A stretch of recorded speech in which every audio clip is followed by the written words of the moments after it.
코로나19가 발생한 이후에 가짜뉴스가 지금 넘쳐나고 있습니다. 코로나19만큼이나 가짜뉴스는 우리에게 굉장히 큰 해악을 끼치거든요. 해서 오늘은 KBS 보도본부 팩트체크팀의 두 기자들과 함께 가짜뉴스를 완벽하게 때려잡도록 하겠습니다. 박경호 기자 그리고 오규정 기자 두 분 어서 오십시오. 안녕하세요. 안녕하세요. 네. 코로나19 관련 가짜뉴스 양상은 어떻습니까? 점점 많아지고 있습니까? 한마디로 말씀드리면 가짜뉴스도 바이러스다 이렇게 정의할 수 있는데 초기에는 SNS에서 뭐 카더라식의 얘기가 많았는데 이제는 점점 그럴싸하게 뭐 관공서의 공식 문건 그리고 언론사의 뉴스 이렇게 포장을 해서 막 번지고 있습니다. 더군다나 이거를 기성 언론들이 그대로 또 보도해주는 그런 악순환이 좀 되고 있는 거죠. 사진을 한번 볼까요? 이제 문재인 대통령에 대한 사진들이 많이 있는데 보시면 이제 코로나19 긴급 대책회의에서 왼손으로 국기에 대한 격려를 한 대통령이다 이렇게 나왔습니다. 딱 봐도 사실은 합성 사진으로 보입니다. 조잡하고요. 그런데 이런 합성 사진이 번지면서 치매에 걸린 대통령에게 이런 전국을 맡길 수 없다 이런 말이 같이 돌고 있는 거예요. 물론 이제 거짓이고 청와대도 뭐 공식 부인하기에 이르렀죠. 또 이제 문재인 대통령이 쓴 마스크가 일본산이라던가 지금 보시는 것처럼 신천지 교주 이만희 씨와 만났다. 근데 저 때가 2012년 10월 후보 때인데 저 때는 오히려 이북 오도민 체육대회에 나가서 물병을 맞은 사건이에요. 네. 저 사진 일부러 퍼뜨리는 어떤 의도가 있는 게 아닐까. 당연히 당사자 저분도 나는 이만희가 아니다라고 언론에 나오기도 했습니다. 이만희 씨가 아니었습니다. 그런데 이런 가짜뉴스들이 SNS로만 퍼지는 게 아니지 않습니까? 일부 언론사에서는 확인되지 않은 가짜뉴스를 보도하고 있다면서요. 3월 초에 중국의 웨이하이시에서 인천시에 마스크 20만 장을 보낸 일이 있었어요. 근데 한 온라인 커뮤니티에 중국에서 품질 검사를 했는데 불합격 판정을 받은 마스크였다. 그래서 폐기하려고 하던 건데 우리나라에 보낸 거다. 이런 식으로 이제 누가 글을 올리면서 그러면서 그 근거로 중국의 한 인터넷 기사를 첨부를 했는데 국내 한 언론사에서 그걸 그대로 기사로 쓰더라고요. 실제 기사화 됐습니다. 저희도 이거를 찾아보니까 중국에 있는 실제 기사가 맞긴 맞아요. 유일하게 그 기사를 쓴 곳은 중국 그 인터넷 기사 하나인 거예요. 자기네들도 뭔가 근거 자료를 갖고 썼을 거 아니에요. 네. 장수성 홈페이지에 따르면 이렇게 써 있는 거예요. 근데 아무리 그 근거 자료, 원자료를 찾아보려고 해도 없는 거예요. 그러니까 근거가 되는 원자료가 장수성 홈페이지인데 장수성 홈페이지에서는 그런 사실이 없다는 거죠? 장수성에 전화를 해봤지만 뭐 거기서는 아예 한국 언론 상대도 안 해주고 하니까 이제 확인은 못한 거고 그러면 사실이라 치고 저희가 한번 검증을 해보자 해서 알아봤더니 그 마스크가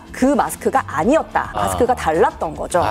그런데 왜 그 언론사는 왜 확정적으로 불량 마스크라고 한 겁니까? 저는 이제 원 자료를 못 찾았는데 그 기자는 마치 원자료를 찾은 것처럼 기사를 썼더라고요. 기사에는? 네, 그러니까 전화를 해서 기자님 혹시 원자료를 좀 찾으셨습니까? 물어봤더니 원자료를 못 찾았다고 그렇게 말씀을 하시더라고요. 간단하게 얘기하면 중국에서 인천에다가 마스크를 지원했는데 불량이 아니었다는 거 아닙니까? 불량이 아니었던 거죠. 그러니까 괜히 이 가짜뉴스 때문에 인천하고 관계가 또 악화될 수 있는 거 아니겠습니까? 네. 인천시장이 그런 우려의 목소리를 담은 인터뷰가 있더라고요, 네. 실제로.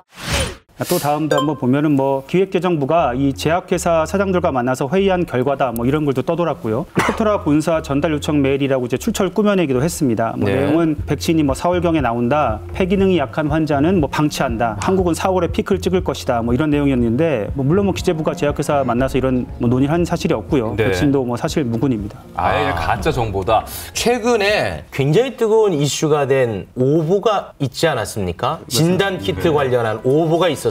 아마 많이들 들어보셨을 것 같은데 한국에서 사용하는 코로나 진단 도구가 부적합하다 이런 지적을 받았다 미국에서. 근데 그런 얘기를 우리나라의 한 전문가가 문제 제기를 했고 그걸 국내 일부 언론사들이 그대로 이제 받아서 썼죠. 근데 나중에 그때 이제 미국에서 언급됐던 그 진단 도구가 우리나라에서 사용되지 않는 도구다라는 게 이제 알려지고 그게 정정이 됐는데도 불구하고 아직까지도 계속해서 논란이 생기고 있죠. 그러니까 이게 이 오보가 굉장히 자극적인 뉴스 아니겠습니까? 이 진단 키트를 신뢰할 수 없다라고 이렇게 단독 기사로 내버렸으니까 이게 정말 많은 사람들이 봤을 텐데 먼저 확 유통이 돼버리니까 그 다음에 아무리 정정이 된다고 한들 그게 이미 사람들 뇌리에는 남아있는 거죠. 또 어떤 분들은 어차피 너희 말은 안 믿어 이런 분들도 계시는 거예요. 내용을 보시지 않고 누가 말하느냐 너희? 우리는 안 믿을 거야. 그러면서 아예 그 상황을 받아들이지 않으시는 거죠. 그리고 어차피 뭐 이슈가 됐으니까 그 얘기를 한 사람은 자기 어떤 속 거기에 목적을 이룬 거예요. 그러니까 네. 관심이 없죠. 그다음부터는.